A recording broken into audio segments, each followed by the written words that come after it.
Hello दोस्तों, आज मेरी कहानी है उन लोगों के लिए जिनको ये लगता है कि कुछ लोग इतना आगे कैसे निकल जाते हैं, वो इतनी तरक्की कैसे कर लेते हैं, उनमें और हम में क्या फर्क है। इसी कहानी के द्वारा इस पे प्रकाश डलेगा।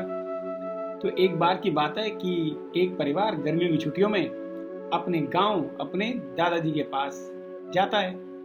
तो जो दादाजी का जो पोता होता है वो उनसे पूछता है कि दादाजी, आप मुझे ये बताओ कि मेरे पिता बहुत मेहनत करते हैं पर फिर भी वो किसी अच्छे लेवल पे नहीं पहुंच पा रहे हैं। वो अपने जो बॉस के नीचे काम कर रहे हैं और बस उनकी प्रगति उतनी ही है जितनी उनका बॉस करवा रहा होता है।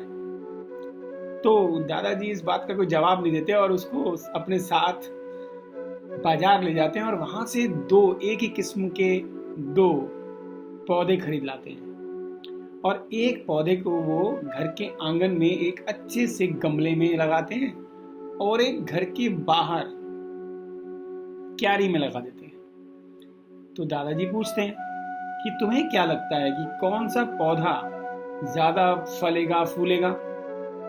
तो पोता बोलता है, दादाजी बिल्कुल जो घर के अंदर है वही फूलेगा फलेगा, क्योंकि उसकी आप देखभाल करोगे, उसको पानी दोगे, उसको छाए में रखोगे, धूप चाहिए तो धूप में रखोगे, तो इस तरह से आप उसका ध्यान रखोगे। और जो बाहर है उसको धूप, पानी, मिट्टी, जानवरों सबका सामना करना पड़ेगा, तो उसकी ग्रोथ होना थोड़ा मुश्किल है। तो कुछ दिन और निकलते हैं, छुट्टियां खत्म हो जाती हैं, वो बच्चा अपने माता पिता के साथ वापस शहर पहुंच जाता है और ये पूछना दोबारा भूल जाता है कि आपने मेरे सवाल का जवाब नहीं दिया। साल निकलता है और साल के बाद जब वापस वो गर्मी की छुट्टियों में आता है तो सबसे आते ही पहला सवाल पूछता है कि दादाजी, उस दिन तो आपने मुझे पौधों में फंसा दिया और मेरा सवाल का जवाब ही नहीं दिया, तो अब मेरे सवाल का जवाब दो। तो दादाजी कहते हैं कि अच्छा चलो, मैं तुम्हें तुम्हारे पौधे तो दिखा दूं जो तुम लगा के गए थे। तो जैसे ही वो आंगन में पहुंचते हैं तो देखते हैं कि वो पौधा जो उन्होंने आंगन में गमले में लगाया था बहुत सुंदर बड़ा हो चुका होता है। तो तुरंत बोलता है लड़का कि देखा, मैंने कहा था ना आपको कि जो आप आंगन में लगाओगे उसकी देखभाल आप करोगे तो वो तो ज्यादा अच्छे से खिलेगा, फूलेगा, फलेगा। तो दादी कहते हैं, अरे जल्दी क्या है, तुम बाहर वाला पौधा भी तो देख लो। तो जब वो बाहर जाते हैं तो देखते क्या है, उस पौधे की जगह वहां एक वृक्ष लगा हुआ है। तो देख के स्तब्ध रह जाता है कि दादाजी ये कैसे हो सकता है, इसको तो ना तो आपने पानी डाला होगा, ना खाद डाली होगी, धूप भी इस पे खूब पड़ी होगी, खूब आंधी आई होगी, जानवर भी यहां से निकलते होंगे, तो ये इतना बड़ा पेड़ कैसे बन गया। तो दादाजी ने उसको समझाया। उन्होंने कहा कि जो पौधा हमने एक गमले में लगाया था उसका हम देखभाल कर रहे थे, उसको क्या चाहिए, कितना चाहिए, हम तय कर रहे थे। वो अपनी जड़ों का भी विकास नहीं कर पा रहा था क्योंकि वो एक गमले में था, इसीलिए उसका विकास उस तरह से नहीं हुआ जिस तरह से इसका विकास हुआ। इसके पास सिर्फ एक ही चीज थी, फ्रीडम। इसके पास फ्रीडम थी कि अपनी जड़ों को जहां तक हो सकता है फैलाए, और ये जितना जड़ें जितना इसकी फैली उतना ये भी बड़ा होता चला गया।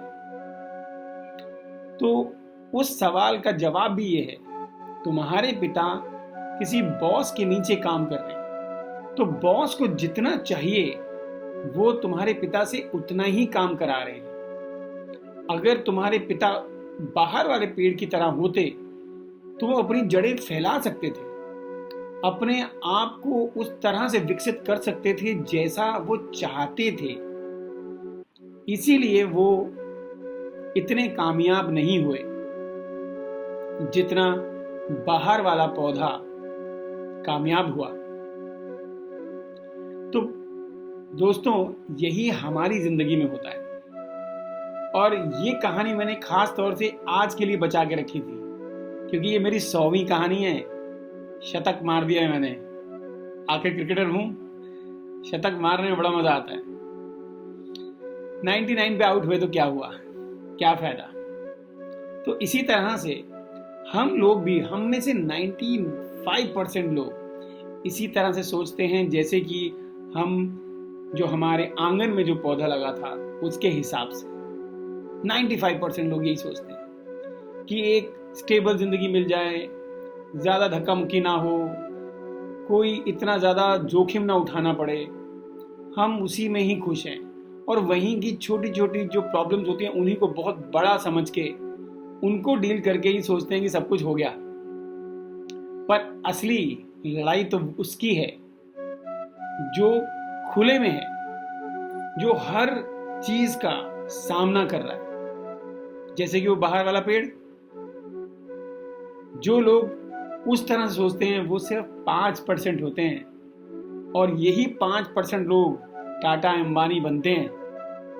तो अगर आपको भी कुछ ऐसा करना है तो अपनी सोच को हवा दो, अपनी जड़ों को फैलने दो, धूप को सहो,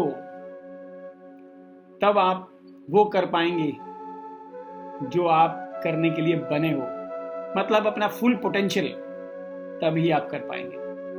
अगर आपको मेरी कहानी पसंद आती हो तो ज़रूर से लाइक कीजिए, शेयर कीजिए, सब्सक्राइब कीजिए। मैं बहुत जल्द वापस आऊँगा अपनी और कहानियों के साथ, पर कुछ समय के लिए भगवान आपका भला करे। धन्यवाद। आपका दिन शुभ रहे।